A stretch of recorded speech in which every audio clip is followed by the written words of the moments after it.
Hello, everyone. If you've tuned in for Woods Hole Oceanographic Institution's Ocean Encounters presentation, Alvin, Ocean Discovery at New Depths, you're in the right place.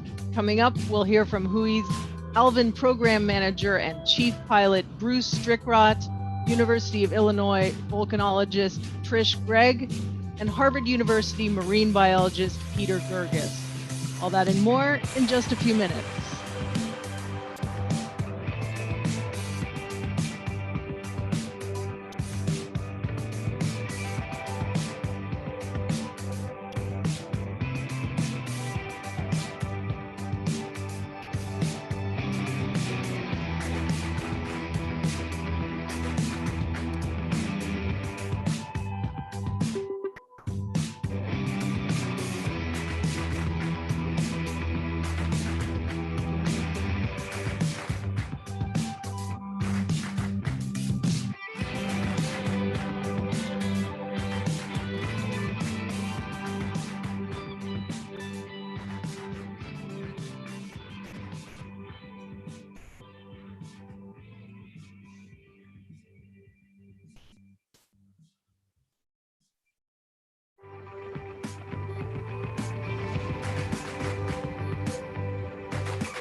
Hi, everybody. In just a few minutes, we'll get started with Woods Hole Oceanographic Institution's Ocean Encounters presentation, Alvin, Ocean Discovery at New Depths. We've still got quite a lot of people joining us, so thank you for your patience.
The ocean covers 70% of the globe. It gives us oxygen and food and millions of jobs. It brings joy and shapes our climate and weather. The ocean is life, and it belongs to everyone.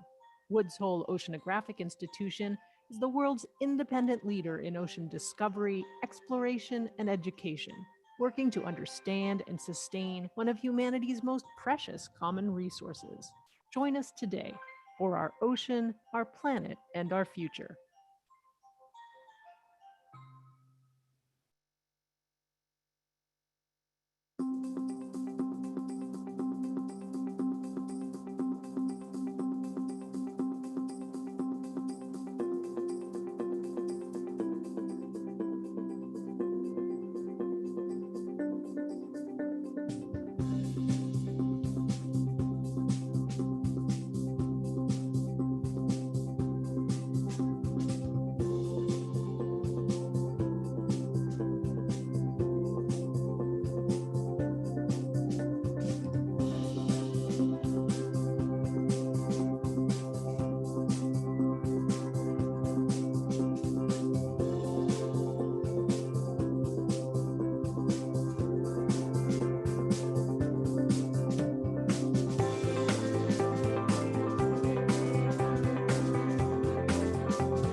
Welcome to the Ocean Encounters virtual series from Woods Hole Oceanographic Institution, or WHOI, as we like to call it for short.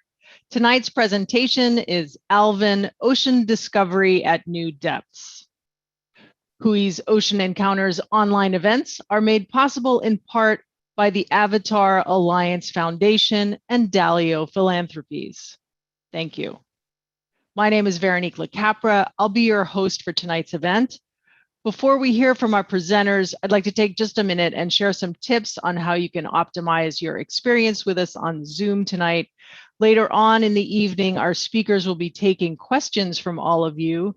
If you'd like to participate in this live Q&A, please use the Q&A button on your Zoom screen and type your question in the window that appears. You might be more familiar with the chat function in Zoom, but for tonight, please use the Q&A button instead.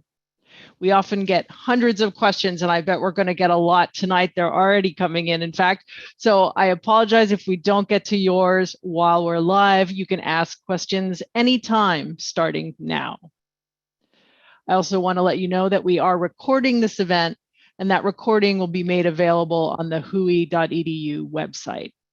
We had more than 2,000 people pre-register for this event, so you are in very good company. Thank you, and welcome to all of you. All right, let's get started. Tonight, we're going to hear from our panelists about their experiences in the WHOI-operated sub Alvin. They have used Alvin to explore the seafloor's sometimes turbulent geology and to study some of our planet's most surprising life forms. They'll share some of the amazing science and discovery that Alvin has made possible, and also what's in store for the sub as it prepares to dive even deeper. Over the past week or so, we also got in touch with other Alvin fans, some might be familiar to you, and asked them to share their most memorable Alvin moments. I can't think of a better way to start the evening, so let's find out what some of them had to say.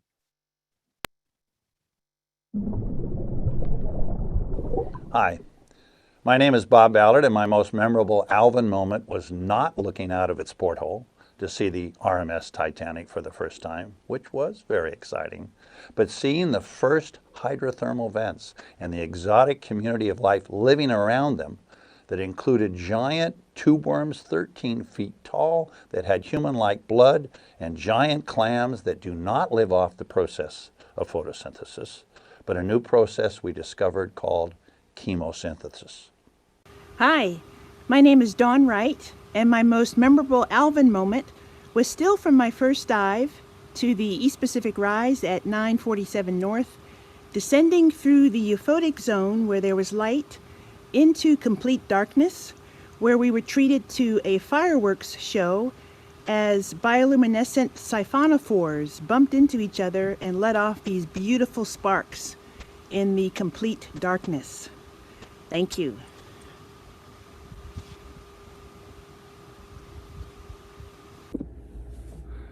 Hi, this is Tim Shank. My most memorable Alvin moment was on December 15th, 1993. Dive 2683. I dove with Dan Fernari, legendary geologist, and legendary pilot Pat Hickey, to a place called 9 Degrees North.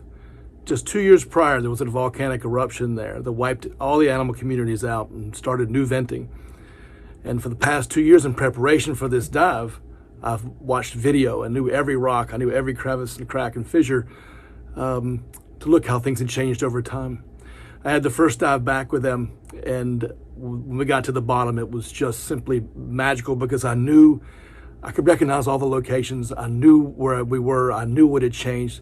Animals covered chimneys and giant tube worms grew, and I understood it all. I was so excited. I was calling everything out, and I stood up inside the submarine, and I was looking out the front viewport in front of Pat and out the side with Dan, and I'll never forget Dan Fernari saying, "Pat, can you move the sum over here?" And Pat said, "I will as soon as Jimmy Olsen sits down."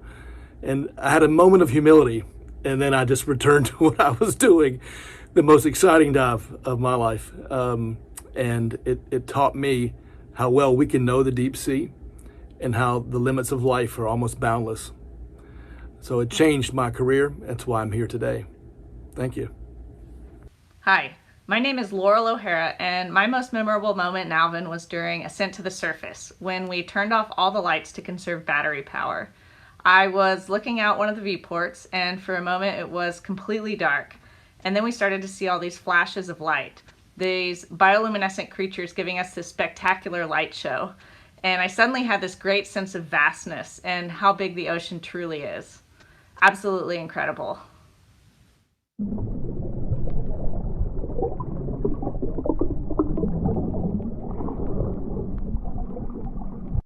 We'll have more memorable Alvin moments for you a little bit later tonight. But first, let me introduce tonight's live panelists who will help us get to know Alvin a little bit better. They are WHOI's Alvin Program Manager and Chief Pilot Bruce Strickrott, Harvard University marine biologist Peter Girguis, and University of Illinois volcanologist Trish Gregg. Thank you to all three of you for joining us this evening. Let's start with Trish. Patricia, or Trish Gregg, studies marine volcanoes as a geophysicist at the University of Illinois at Urbana-Champaign, which, at least the last time I visited there, is both landlocked and volcano-free. Even so, Trish is interested in the geologic processes that shape the Earth, in particular, the formation and evolution of volcanic systems on the seafloor, on land, and even on other planets. I should also mention that Trish is no stranger to WHOI. She got her PhD in marine geophysics from the MIT WHOI Joint Program. Welcome, Trish. Thank you, Veronique, and thank you for everyone who's joining us tonight. I'm so excited to talk about Alvin with my esteemed, excellent panelists here tonight. So again, I'm an earth scientist, and I wanted to start out a little bit about talking about what drew me into the earth sciences.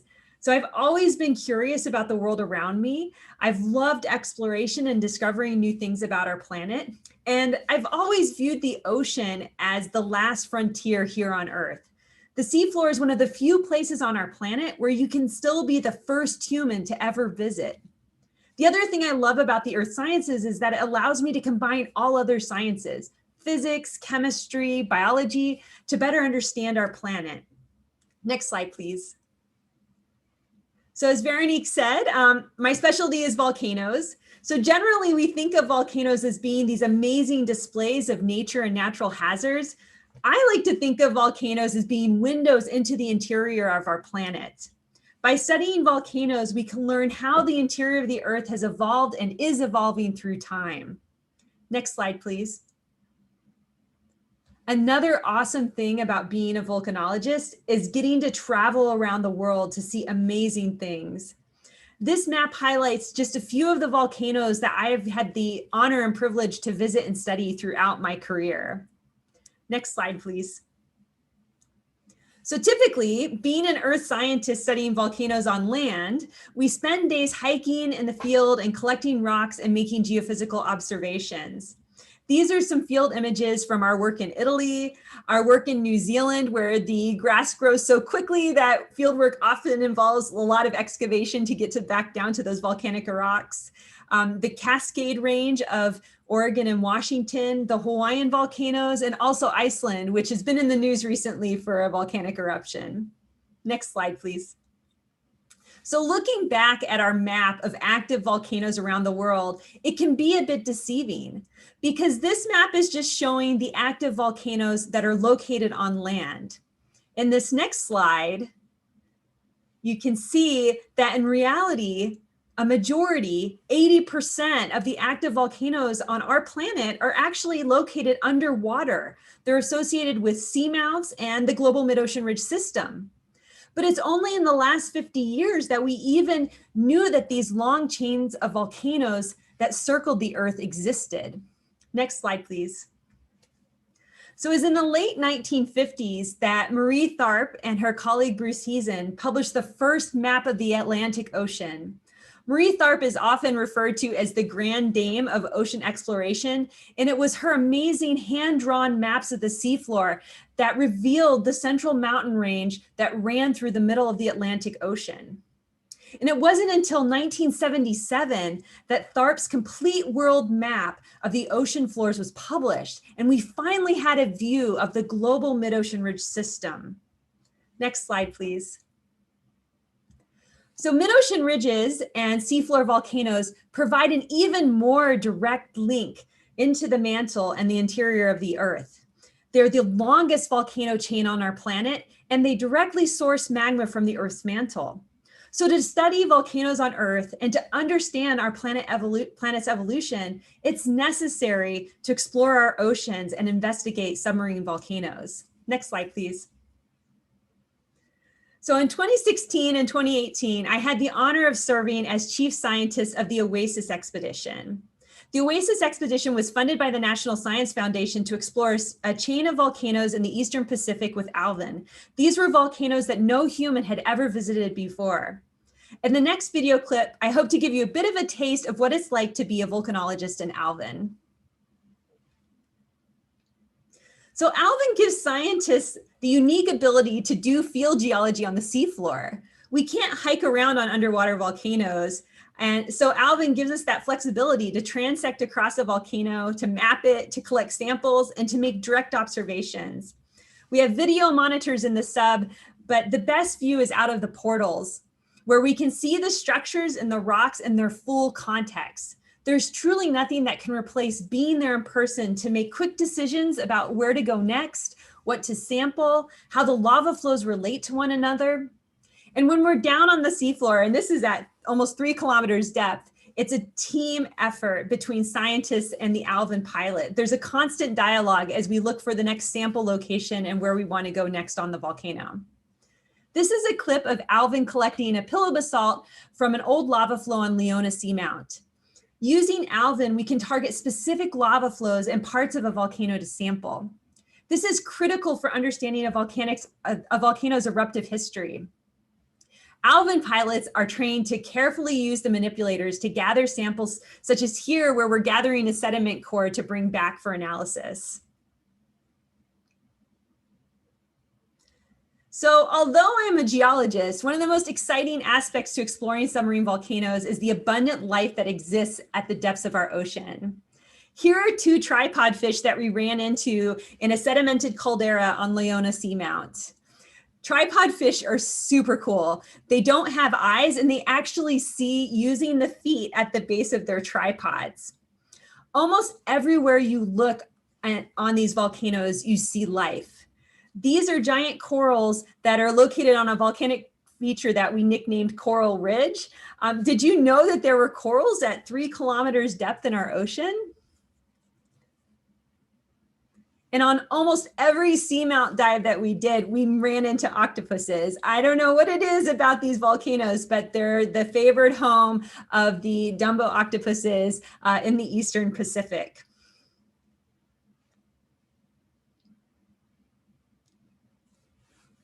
So although we can use remotely operated vehicles, the flexibility and direct contact provided by having humans on the seafloor has transformed our research and our understanding of the oceans. Seeing the full context, seeing the rocks, the lava flows, and the plant life and animals that have made their homes there, it builds an important picture of a system that helps us to conduct our science. Thanks. Back to you, Véronique. I was mesmerized watching that footage. I almost forgot to come back. That was great. Thank you, Trish. Now let's hear from our next presenter, Peter Girguis. Peter is a marine biologist at Harvard University and an adjunct scientist here at WHOI. He describes his research as being at the crossroads of microbial ecology, physiology, and biogeochemistry. In other words, he studies how animals and microbes have evolved to thrive in their particular environments, and in turn, how their metabolic activities shape those environments. He's especially interested in animal microbial partnerships, or symbioses as they're called, including those at deep sea hydrothermal vents. Welcome, Peter, and thank you for being here. Thank you, Véronique, for the kind introduction. And thank you, Woods Hole Oceanographic, for the invitation to be here with you all tonight. So as Véronique said, and as Trish also referenced, the ocean is home to many extraordinary creatures. And in fact, the deep sea, this is the part of the ocean that's below a kilometer, beyond the reach of sunlight. The deep sea alone is 80% of our planet's living space. Think about that for a moment, 80%. That is to say, if you think about all the places on Earth, next slide, please, where organisms can live, 80% of that habitable space is deep, dark ocean. The other 20% is everything else that you think of, the Amazon rainforests, the Great Barrier Reef, the great tundras and plains, Boston, Cape Cod, Paris, wherever you may be calling in from, all of that is the other 20% of our planet's living space. And so in a way, the most typical environment on Earth, if you want to look at it this way, is cold, dark, wet, deep seawater. Next slide, please. Now, the ocean is home to some of Earth's most extreme environments. One of the most extreme environments that we encounter in the deep sea are these hydrothermal vents. Now, many of you have probably heard about these and know, and as Trish was saying, they're based around these underwater volcanoes. But hydrothermal vents are a really rough place for critters to live, animals and microbes, because hydrothermal vents have incredible extremes and conditions. They're some of the hottest and coldest parts of our world. You get water that's at the temperatures of, several hundred degrees Celsius. That's like your oven on self-clean mode. And then just a few millimeters away is water that's ice cold. A lot of times the water is really acidic. It's like vinegar. And then in other cases, it's full of toxic metals, stuff that would kill us in a few minutes. But hydrothermal vents are lush with life because microbes that live there harness the energy from these chemicals. And it's an energy-rich environment. There's lots of energy for the microbes, and then in turn, the animals feed on those microbes and so on. So they're extraordinarily chock full of living matter. They're like the rainforests of the deep sea. Next slide, please. Now, in sharp contrast, The huge expanses of the seafloor that we call the abyssal plains are Earth's other extreme environment. They are the part of our biosphere that is most nutrient poor. And the animals and microbes that live there are just as extreme in their own way. They have to figure out how to make a living off of the meager scraps, the table scraps, right, that rain down from above. And in these environments, we find animals and microbes with extraordinary adaptations, just squeezing every last bit out of energy out of all of the debris that rains down. Next slide, please. Now, humans can't survive in the deep sea on our own, and it's because of the immense pressures. That's our biggest challenge, right? We'd be crushed into oblivion if we tried to dive down there. And of course, the temperatures are near freezing. Next slide, please. But it's vehicles like Alvin that give us an opportunity to experience the deep sea firsthand. By diving in Alvin and submersibles, we're able to look out with our own eyes, just like you saw in Trish's video. It's amazing that she has this just handheld video peering out the window of a submersible. And it's with our eyes that we can best comprehend that environment. Even it's so close, you want to just reach out the window and touch it. And so that's how we as humans get to experience this world that is the majority of our planet's living space, but really kind of hostile to us. It's just not where we can get along on our own. Next slide, please. Now I want to tell you about a couple of the countless discoveries made by Alvin. And these two discoveries are a part of my research, right? I had the fortune of standing on the shoulders of giants, but I want to give you a sense of some of the most extraordinary organisms that Alvin has played a role in study. Next slide. Thank you. First, Riftia tubeworms. These are the gutless wonders of the hydrothermal vents, and they're sort of the vent poster child. These are worms that are related to earthworms and other worms. They're called annelids for you taxa-minded folk out there. And Riftia, though it's related to them, is very different in its body plan. This worm has no mouth, no gut, no digestive tract. It does not eat any organic matter or any food in the way that you and I think of it, but rather it cultivates a culture of billions of microbes deep inside its body that can harness the energy from chemicals in the vent water. Those microbes in turn use that energy to do what plants do, converting carbon dioxide to sugars, feeding themselves in the worm. They're extraordinary. Next slide, please. And throughout my career, my many brilliant students and myself have brought these animals back using the Alvin and brought them to the ship and put them in pressure vessels. You can actually see a picture of one of our tube worms in a high pressure vessel that we bring on board ship. It's like the exact opposite of Alvin, this pressure vessel is. Rather than 1 atmosphere on the inside, keeping people alive, it's 4,000 PSI or about 2,200 or about 220 atmospheres rather, pushing down on the worms.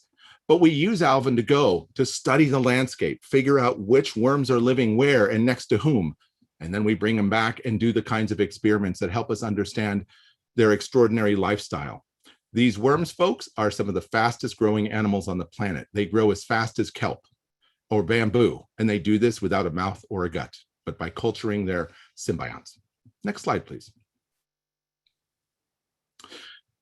Methane is something familiar to us, especially when we think about cows and climate change, or we think about our gas stoves. Most of the methane on Earth is actually made by microbes in the deep sea. And it's their cousins actually that eat a lot of that methane and keep the methane in the deep ocean from escaping into our atmosphere. Now, this has happened in Earth's past, and scientists are still trying to understand the role that methane has maybe played in extinctions, possibly. But we know today that the microbes that eat methane are really keeping methane in our atmosphere in balance. Next slide, please. Using Alvin and other vehicles, we're able to go and explore these methane seeps and make these maps, if you will. What you see here is an orange carpet of microbes that are covering the seafloor and eating the methane that's coming up through the ground. And it's through these vehicles, we're able to go down and put our eyes on these sites and understand, again, who's related to whom, where are they living, where's the methane coming out, what other animals are feeding on these methane-eating microbes, and so on. Next slide, please. And so, you know, in a very metaphorical sense of the word, the deep sea is just out of sight. Every time we go down there, almost without exception, we see something we hadn't seen before. But it is also literally out of sight. Water is electromagnetically opaque, which is a scientist's way of saying that I can't just look down to the bottom. You know, if you talk about the deepest part of the ocean, I can stand on a mountaintop and see 15, 20 miles, but I can't see to the bottom of the Challenger Deep. So technologies like Alvin and others transport us into the deep. So even though it's literally out of sight, it's never out of our minds. So I'll pass it back to you, Véronique. Thank you. Thank you, Peter. Now I'd like to introduce our third and final speaker, WHOI's own Bruce Strickrott. Bruce is the chief pilot and program manager of the deep submergence vehicle Alvin. Bruce joined the Alvin operations team at WHOI about 25 years ago and has logged over 380 Alvin dives all over the world. That adds up to more than 2,400 hours underwater. As an Alvin pilot, Bruce has helped researchers identify many new deep sea animals. He even has one named after him, and I think we have a picture of it. There it is, the deepest recorded hagfish species. And I'm going to mess up this Latin, but Aptatritus strickrotti. It's cute, I guess. I think I'll just leave it there. Bruce, thank you for joining us. Thank you, Véronique and Trish and Peter. Nice to see you both again, and to WHOI for this great opportunity to speak about our amazing deep diving machine with the iconic name Alvin. The hagfish, by the way, how appropriate to name a deep sea carrion eater with the last name Roddy. Seems very applicable. So I always like to start with where I think things like Alvin began, and also kind of where I started. And this is one of my heroes, Jules Verne. And in June 20th of 1870, he published 20,000 Leagues Under the Sea, and he imagined advanced technologies that would take humans into the deepest parts of the ocean. How amazing. Jules believed that what can be imagined can become a reality. How true that was. Can you please go to the next slide? Less than 100 years later, on June 5th of 1964, Alvin came about, and it was named after a WHOI geologist, Alan Vine, who had great vision like Jules Verne and championed a machine that would take scientists into the deepest parts of the ocean. And the newest technologies were employed at the time, and they enabled the first effective human visitations into unexplored areas around the world into the deep ocean. How amazing. I love this cover of a popular science from that time. Alvin knew that it would take a machine to bring human minds and our suite of senses into the deep ocean, and that would lead us on the path of new discoveries.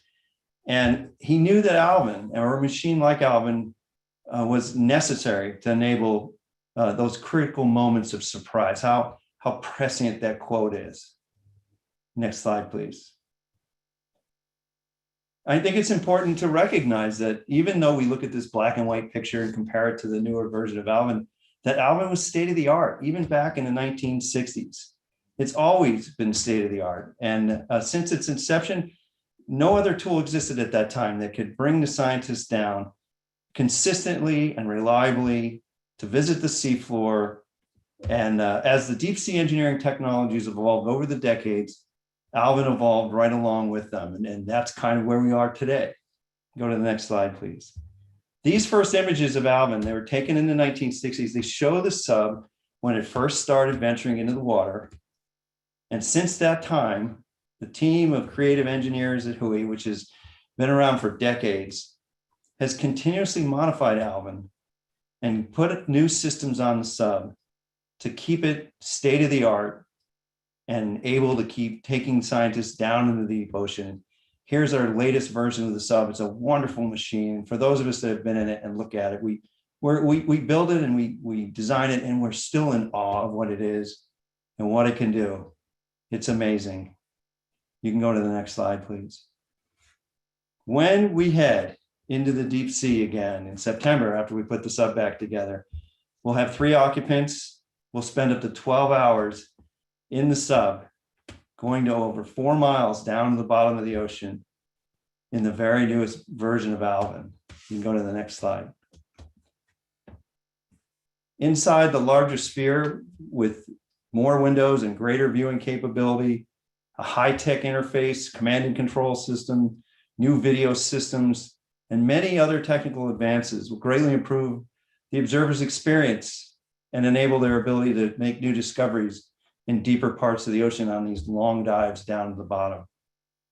You can go to the next slide. Dr. Carl Sagan, again, another one of my heroes. I love this quote. It underscores the importance of enabling human presence in the deep ocean, of all places, and that the ability to investigate every corner of the planet is critical to ensuring that we are successful stewards of our home world. I really believe that the more we know, the better able we are to protect what we love. You can go to the next slide. And we're looking here into the unknown, so to speak. Here we are, going to somewhere we've never been before.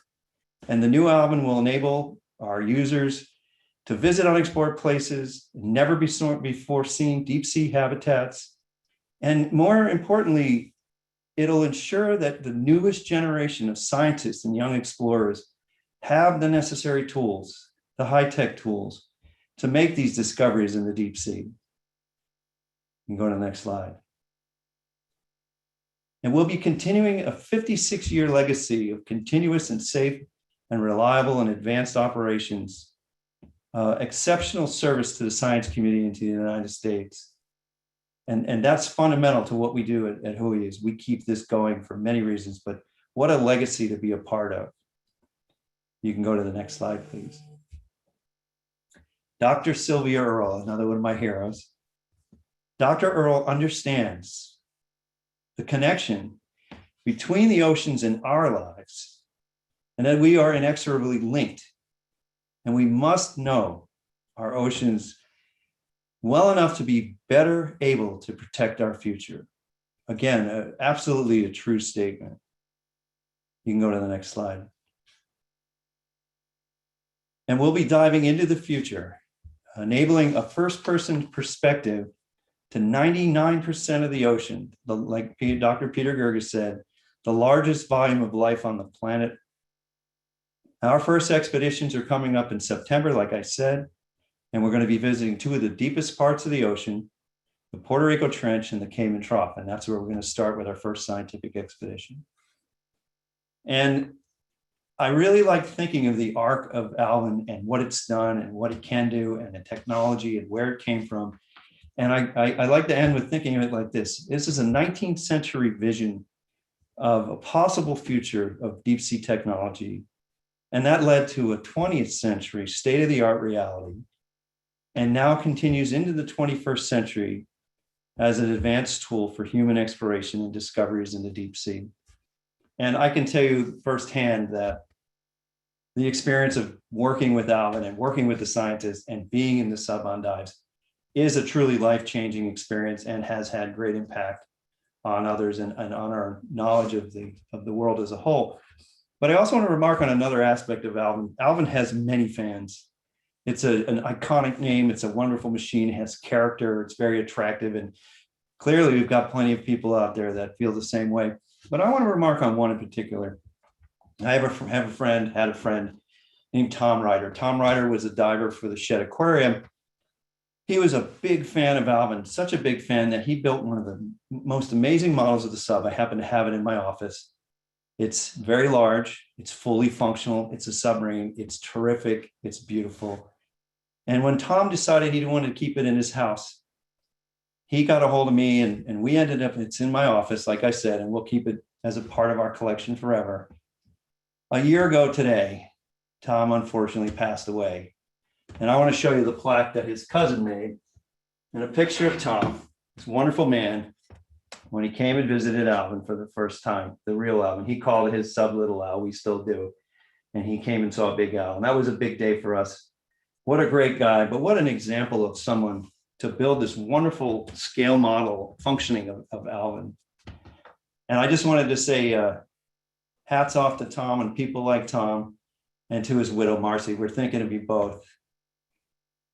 And with that, I will turn it back over to Véronique. Thank you so much.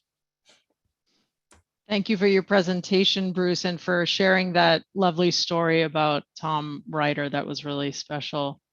And thank you again to Trish and to Peter. Bruce highlighted that emotional connection that so many people have with Alvin, especially people who are lucky enough to make a dive. Before we open things up for your questions, let's hear a few more of those memorable Alvin moments.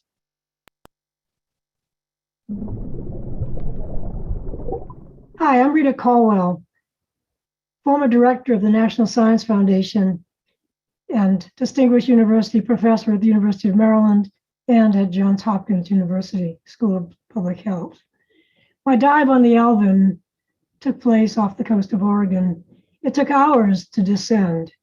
And reaching the bottom, it was amazing to see the hydrothermal vents and the animals clustered around. Weird animals, a very different world from that on the surface. It was an experience that was truly memorable and changed my view of the oceans and oceanic life completely. Hi, my name is Rika Anderson, and my most memorable Alvin moment came during my second Alvin dive when I was looking out the window at all the bioluminescence as we were going down into the deeper, darker depths. The Alvin pilot saw that I was looking through the window and he said, "Well, hang on a minute, check this out." And he flashed the Alvin lights twice into the darkness. And as I looked out the window, I could see suddenly that all the bioluminescence, which previously had been right next to the Alvin window, suddenly became three-dimensional 10 meters out as the organisms responded to the light that we'd sent out into the depths. It was like we were talking to the deep sea. Hello, my name is Dan Fernari. I'm an emeritus research scholar at Woods Hole Oceanographic Institution in the Geology and Geophysics Department. I'm a marine geologist. I've used Alvin for my research for about the past 40 years. I've mostly been focused on studying hydrothermal and volcanic activity on the seafloor. I've had many dives in Alvin, probably over 50, not quite 100, but many. And diving in Alvin has really allowed me to do my work in a way that is not anything that I could have imagined when I first started out in the field. My most memorable sort of event, I think, has been the study of volcanic processes on the East Pacific Rise, part of the Mid-Ocean Ridge System. And in 1991, nearly 30 years ago, I was part of the team that discovered the first volcanic eruption on a Mid-Ocean Ridge at the East Pacific Rise.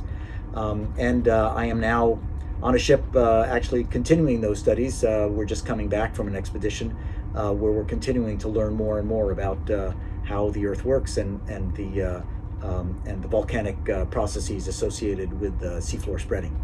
And I'm very grateful for the Alvin team, for the pilots and the shore-based engineers who help keep that vehicle going and allow us to go to the seafloor and do our field research. And I'm very happy to contribute to this celebration of Alvin and its very important contributions to marine science and oceanography.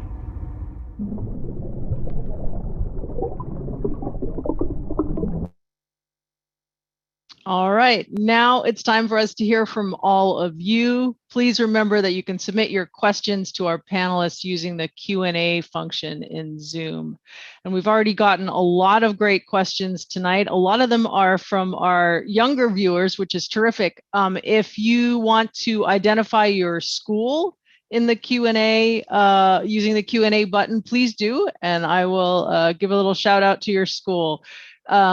So let's see.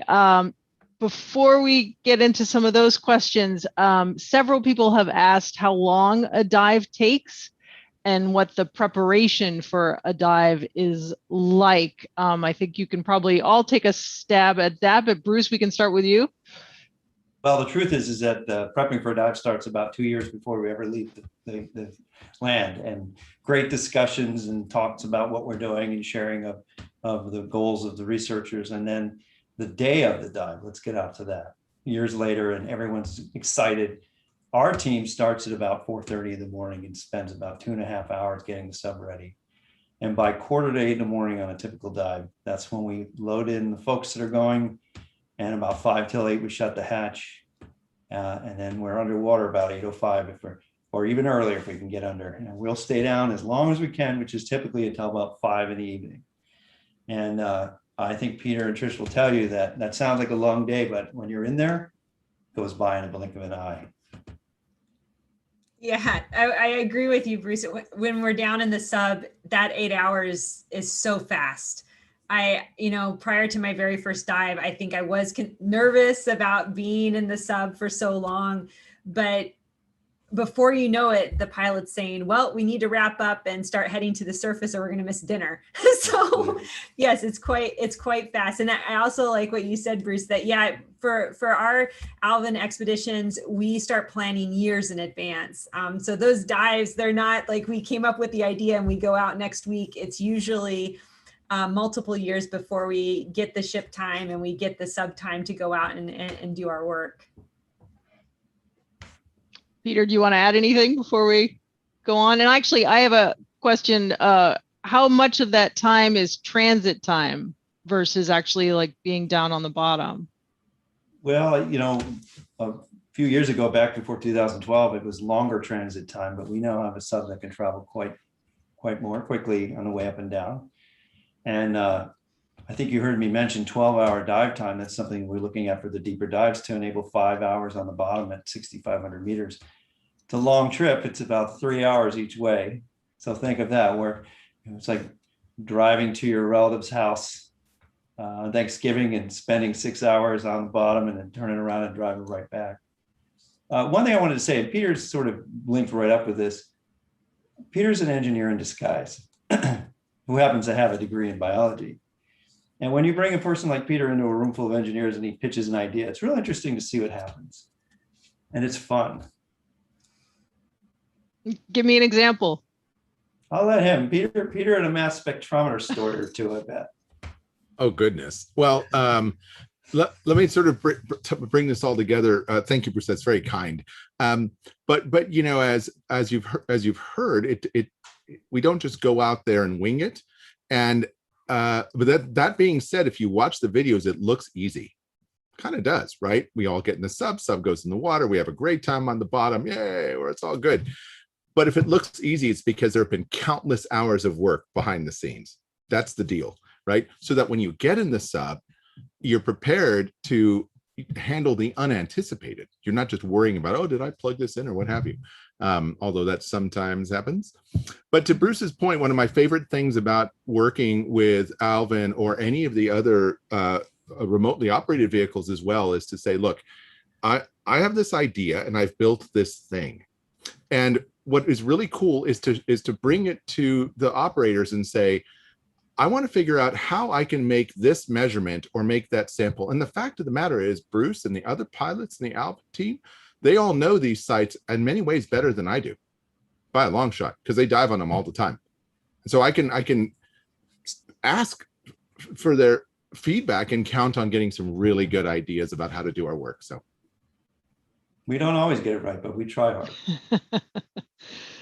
All right, so I want to get to some of these questions that are coming in from our younger viewers here, and some of them are from students at Countryside Middle School in Champaign, Illinois, and Trish was kind enough to relay their questions to us. I can't get to all of them, but I'll try to get to a few. So this one is from Leona, and it's probably for Bruce. How is Alvin not crushed under the pressure of the deep sea? That's a common question. It really comes down to really good engineering. And if you remember, I showed a picture of a sphere. The sub is long and 23 feet and kind of this cool shape, but the part we get in is a perfect sphere. And a perfect sphere is the way we keep that high pressure out and keep the 1 atmosphere in. And all of those considerations for pressure apply to everything on the sub that might have instrumentation in it. But it really comes down to basic physics and engineering. And it's surprisingly straightforward. But spheres are really good at keeping pressure out, especially as you go into the deep ocean. So this is kind of a related question, and it's coming from actually the nephews of Craig LaPlante, who's our visuals magician behind the scenes, who's making us all look really good and playing all those beautiful videos. His nephews, Mason and Wyatt, want to know what Alvin is made of, which I'm sure is also part of how it withstands all that pressure, right? Well, I like to say that if you went back 1,000 years, it would be made of magic. But it's made of so many different materials. The principal material is titanium. When we have a lot of composites in the foam, there's a special foam that most of the white part is a foam that floats us to the surface. We sink to the bottom, and when we want to come home, we float to the surface. The list of materials is very specific, but we have lead acid batteries. That's how it's powered. The answer to that question is quite lengthy. I will tell you that the Navy wants to know all of them. The Navy owns Alvin, and they pay very close attention to materials. What's the white part we can see?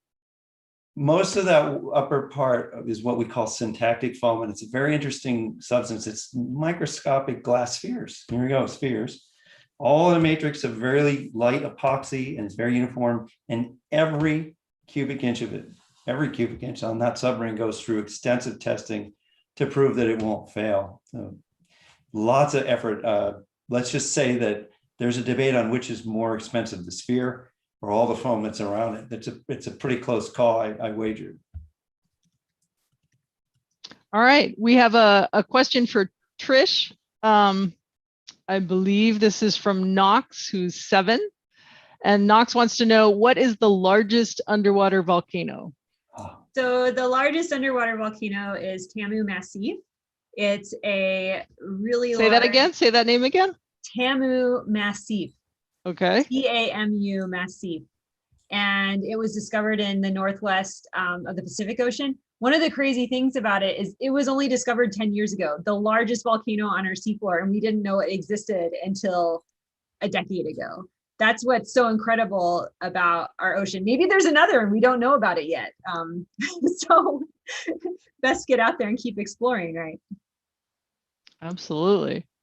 So this is a question, I might give this one to Peter, although others may want to chime in, and it's already sort of been touched on, but Jack asks, in this era of electronics, why don't we just use a robotic sub, or people have mentioned remotely operated vehicles. There are also autonomous vehicles.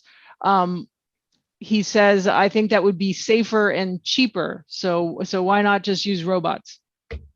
I love that idea, and I love robots. I totally love robots. Now, here's the question. Let me maybe take that question and turn it around a little bit. When is the best time to use a robot, and when is the best time to use Alvin?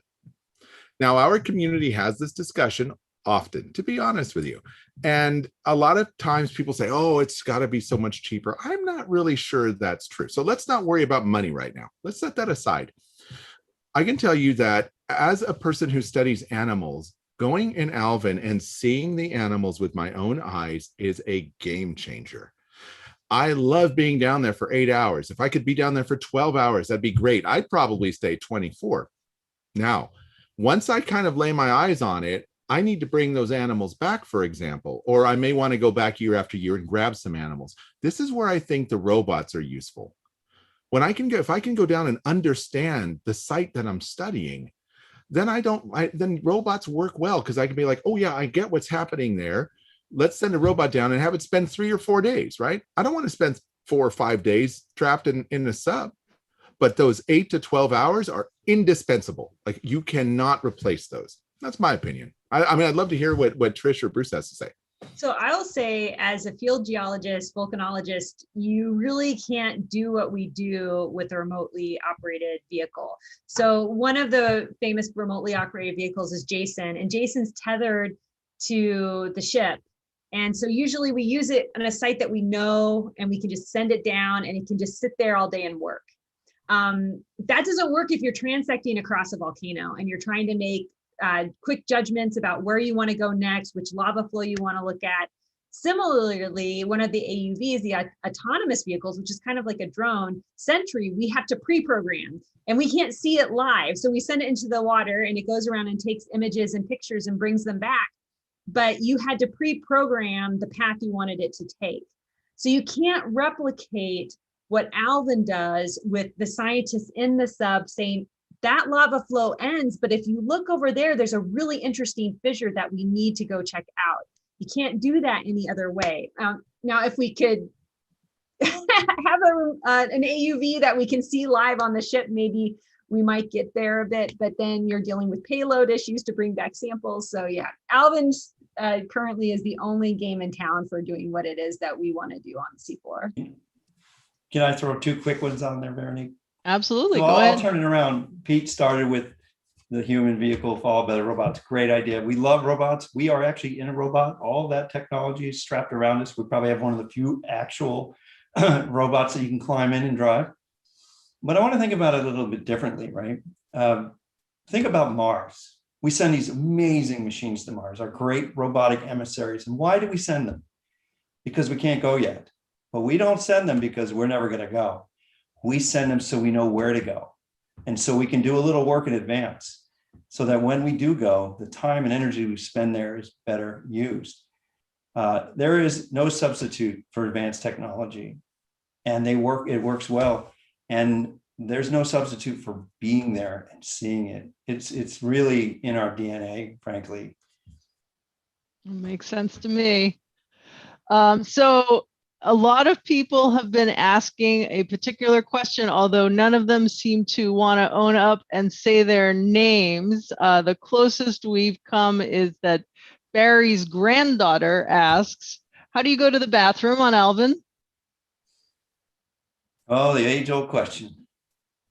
The answer is very carefully, very comfortably, and very discreetly. We'll leave it at that. The larger sphere makes it a little easier, but this is something that is normal in our world. And when you're 12 hours underwater and you've got 3 747s stacked on the hatch, there's no rest stop. So first thing you do, of course, is you plan ahead. And then when things happen, you make it private and comfortable. And it's actually pretty straight up. It's one of the things you're prepared for. If you're going to go down to see the bottom of the ocean, you just take that in stride.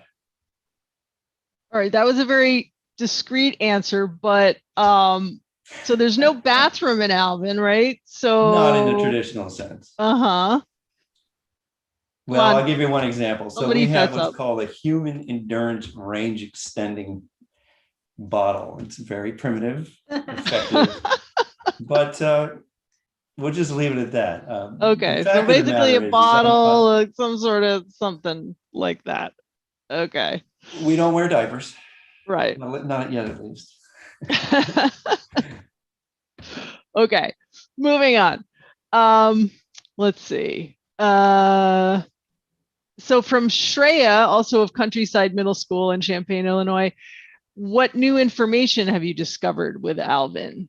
And I don't know if she's asking specifically for Trish and Peter, but do you have any sort of aha moments that happened while you were in Alvin? I'm going to let Peter start. Any sort of like most memorable moments? Yeah, Jimmy, she was asking about discoveries, scientific discoveries, but I know those are kind of once in a lifetime things, so that may not have happened exactly like that on Alvin, but sure, what's your most memorable Alvin moment, since we heard from other folks about that on video? I think that for me, the most memorable Alvin moment was during the Alvin sort of previous Alvin upgrade. We were fortunate to take the Alvin on what was called a science verification cruise. And I had this great privilege of being a part of that and doing a dive in Alvin and going to some sites in the Gulf of Mexico. And we were really there just to kind of make sure that Alvin did what we wanted it to do for the scientific community, and came across some tube worm communities that were riveting. And I just had never really thought about these particular tube worms being in that kind of environment. And it's led me to continue work towards writing proposals to get back there. So my hope is that, you know, this little observation that just eats and gnaws at you for a long time, you're like, wait a minute, that didn't look quite the way I thought it would. Those are the memorable moments, even if it occurs to you a little like a year later, because I'm a little slow on the uptake sometimes. Yeah, and it's similar from the geological perspective. Like these volcanoes that we have been studying in the Pacific, we didn't know how old they were when we went down. And I think surprising to me was just seeing the juxtaposition of these sediment piles. So if it's really sedimented, it's older because all the sediment settled on it, and what looked like fresh lava flows. And so just with photographic information, it would have been confusing, but then going up with Alvin and tapping on it, we found that those aren't fresh flows. They're fully covered in a rind of manganese, and it's totally sedimented. So had we just had photographic information, we might have thought, oh, there's some fresh lava flows down here. But these volcanoes were presenting as being both very old and very young, and it was really strange. And so from my perspective, that first dive on that seamount, we're like, whoa, these look like fresh lavas. Then like going to get a sample and you can't get it off because it's just cemented. Like, oh, yeah. Okay, not what we're expecting. I love those manipulator arms. It's so cool to watch footage of that. All right, we have a question from Thomas who wants to know about Alvin pilots. How many are there, and how might one become a pilot? Well, I mean, let's see here. How do I answer how many? How many have there been? We've had approximately 64 folks, I believe, that have been Alvin pilots. I might not have that right. People can correct me on that. Over the years. That's in Alvin's entire history. Yes, and currently in our program we have about 6 of us, and you can't dive every day. In fact, you couldn't even dive every other day at most series. So we like to have at least 3 out there. What I will answer to anybody listening is that's a new Alvin that you're looking at in those pictures, and it's going to be around for a while. And if you're 10, 12, 15 years old, you could be an Alvin pilot in a decade easily. Study some engineering and some math, or you could be a scientist and come out and join us on expeditions. And it's totally in the realm of possibilities. I want to really reinforce that this is the people's submarine. I used that phrase earlier. If you build it, they will come. Well, we built it. So this is an open invitation to young people out there to come and see the deep ocean and think of the vast, unexplored unknown that's in our backyard. What are you before you become an Alvin pilot typically? Is there a typical route to becoming an Alvin pilot? It really depends. I think a real love of technology and working on technology. Most of us that work on the sub would do it for free, but I don't really want to offer that up as an outcome. But the fact is we love working on things like this. I ask people in interviews what it is that they like to do, because if I find out they're tinkering with automobiles or they're working on drones or things like that, it tells me what they like to do with their spare time. The other thing is an ever curious mind, constantly questioning and sort of this balance between nerdism and creativity.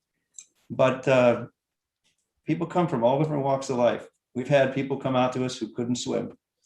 We changed that. We showed them the bottom of the ocean. It really comes down to the love of doing things with machines and being a part of making them do things. Can I add a little bit? I just want to share with our listeners that my parents were immigrants. They came to this country. I had no idea what, neither did they, what career options were possible and the like. And the one thing that it never ceases to amaze me that I get to do what I do. And I'm grateful for the people in my life who've helped point the way, right? So don't think for a minute that you have to be a man to pilot Alvin. No, not at all. Not for a second. That you have to be from a certain part of the world or no. Put that in the trash. All of that is nonsense. If this is something that interests you, I'm going to volunteer Bruce. Reach out to Bruce, right? Or, and if you're still in high school, ask your teachers, like, what do I need to do to pursue engineering? Or remember, as Bruce says, it really takes all kinds to make a program like this run. Yeah, and I'll just say that, I grew up in the Midwest and I didn't see the ocean for the first time until I was 17 years old. And it was always something that was other and out there, but I was always fascinated by it. And I credit having amazing professors and teachers that encouraged me. So I don't think you have to be from Massachusetts or you can come from Illinois, from Missouri. I grew up in Missouri and go on to explore our oceans. Yeah, and I have a background. I'm a U.S. Navy veteran that went to sea a lot and learned a lot out there, and then went back to school and got an OE degree. There's so many different avenues to get to see the bottom, and I can tell you that I think anybody that's done it would not bat an eye in saying they're really grateful that they've been given the opportunities and fortunate to do that, but also happy that they made the decision to go for it. All right. Very cool. This is an interesting question from Philip. He says, my grandfather worked at the WHOI machine shop for many years. I'm in Boise, Idaho watching. Was the sub ever tested in fresh water? Well, in a matter of sorts, parts of it get tested in fresh water, certainly. Has Alvin ever dove in fresh water? There's a stumper for me. I think the answer may be, well, how about this? It's a trick question. Alvin was actually placed inside of the very large pressure chamber in Annapolis, and people got in it and did a dive to depth inside of this chamber. So I guess that counts. But no, most of the work is in salt water. Keep in mind, and this is a physics problem, if you build something to float in fresh water, you better make sure it'll work well, particularly if you want to sink it in salt water. Is a fundamental difference. It's a common problem. Works great in fresh water, can't get it underwater when you put it in salt. All right, one more question for Trish. This is from Nicholas, who's 9. From, I'm going to mispronounce this, Nayog Elementary School in Glastonbury, Connecticut. Nicholas wants to know what happens when an underwater volcano erupts. Well, it kind of depends. So most of the underwater volcanoes are rather effusive, or meaning it's kind of a gentle eruption. Sort of think of Hawaii, because they're under so much pressure from all of that water. So they can't really explode. But every now and then we will find evidence of sort of explosive eruptions on the seafloor, but it's different than what we think of because it's more of like bubbles and throwing of pebbles around versus, something like a big column or Plinian eruption that we might see here on land. But yeah, so for the most part, volcanoes on the seafloor are sort of the gentle Hawaii style lava flow volcanoes. All right. So I'm being told that we need to wrap up soon, but I do want to kind of end with a look to the future. How will the new and improved Alvin change the way you or maybe your students will you be able to use the submarine? And what do you hope to, is there anything you hope to be able to find out using Alvin? So that's for Trish and Peter, and then I have one more for Bruce too. Well, I can start by just saying that going to deeper parts of the ocean will let us explore more volcanoes. Right now, we're sort of limited, right? Well, we're transitioning. So with the previous Alvin, we could go down to 4,500 meters, but there are smaller volcanoes in deeper parts of the ocean that we've never visited and we've never been able to explore. So our current view of volcanoes is focused on ones that are in a certain range of depths. But what about all of those others that are much deeper? Maybe they're different. Maybe there are different biological communities on them. Maybe there's difference in how they morphologically grow and evolve. But we don't know because we haven't visited them. So again, yeah, I'm looking forward to being able to propose some sites that otherwise we would not have been able to visit. Well, you, Peter. That's such a great question, Veronique. I think that what I really want to do with the 6,500 meter Alvin is very similar to what Trish said. I want to add though that I want to see our trainees, our graduate students and postdocs answer that question, because they will think far more outside of the box than some of us will. And I really would love to see us ask, how do we take Alvin and turn it into part of something more expansive? How do we have Alvin maybe deploy robots? How can Alvin work in coordination with robots? It already does.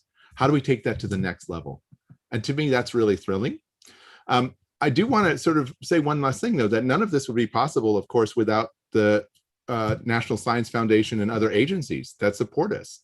And for myself, I want to thank Bruce and the Alvin team, but also the crew of the RV Atlantis, right, who take Alvin to the far corners of the world and bring it back. And so again, this is a team. Right, because people may not know this, but Alvin has to travel out to sea on a ship. It's actually on a ship, and then it gets deployed off a ship, which is called the RV Atlantis, as you said. That's right. And everybody on that ship, I would argue that the chief scientist may be the least important person, but that's for another Maybe the busiest, another ocean encounter, huh? Oh. All right. So Bruce, I'm going to let you have the last word. What's your vision for Alvin's future? Well, I want to remind everyone that Alvin came around in June of 1964 and Bruce came around in December of 1964. So I doubt that little child had a clue. But what was happening was this great legacy and great discoveries through these years. And you can just see the arc of success. We are enabling that experience. And I think one of the things I'd like to do is really reinforce what Peter said about the idea that this vehicle, this program, the opportunities are for anyone who has the vision, drive, and desire. And we want to enable that in a democratizing sense. We really want people to have this experience. I've seen people work years and have a dive, and I've had the honor and privilege to be there, helping them do their research and watch this life-changing experience. And when I first started diving, I was into this sort of diving, pilot diving, and it changed very quickly to, wow, watch how this changes people's perspective on their lives, on their research. That experience needs to be continued. And I see this great opportunity with this wonderful machine. And on top of that, all of this technology is enabling people like students to come and plug in these very intricate devices that can do great sampling. And we're just waiting, and the opportunities are there. So my vision is another 50 or more years, easily. They'll have to kick me out. I'll come back as that old kind of crotchety guy, Oh, I remember. But really. All right. Well, I think we have to leave it there. Unfortunately, those are all the questions we have time for tonight. Before we close, I do want to say a very big thank you to Trish, Gregg, Peter Girguis, and Bruce Strickrott for participating in tonight's event and sharing your views and insights on this amazing vehicle and all the science that it can do. So thank you very much. Thank you all. Thank you. You're welcome. Thank you. I also want to say thank you to all of my WHOI colleagues who've been working very hard behind the scenes to make this event possible. And to all of you out there who joined us, thank you. Tonight's event was the 4th in our 3rd season of WHOI's Ocean Encounters virtual events. Our next Ocean Encounter will be on Wednesday, June 9th at 7:30 p.m. And that one will be about the ocean twilight zone. And I hope you'll join us for that, another amazing part of the ocean. To register or find out more information about our Ocean Encounters series, please visit us at whoi.edu/ocean-encounters. You might also want to take a look at the very cool merchandise at our online store. I'm actually wearing an Alvin t-shirt, although the really fun part is on the back. So this is what the back looks like. Very cool. You can get one of those at our online store. It's shop.whoi.edu. You get a 15% event discount for joining us tonight. Just type in the discount code OCEAN. If you enjoyed tonight's Ocean Encounters program, you can be part of WHOI's solution-based approach to ocean science. Please consider becoming a WHOI member. You'll be providing crucial support for our outreach and science, and you'll get some great benefits in return. Memberships start at just $35 a year. The average gift is $100, but any amount helps. Your support will make a difference. On behalf of Woods Hole Oceanographic Institution, thank you and good night.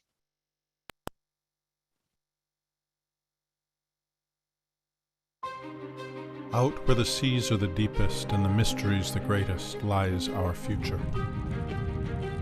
The ocean is our last unexplored, ungoverned frontier, the life support system for our planet, inextricably linked to our climate and weather and to the lives and livelihoods of countless people around the globe.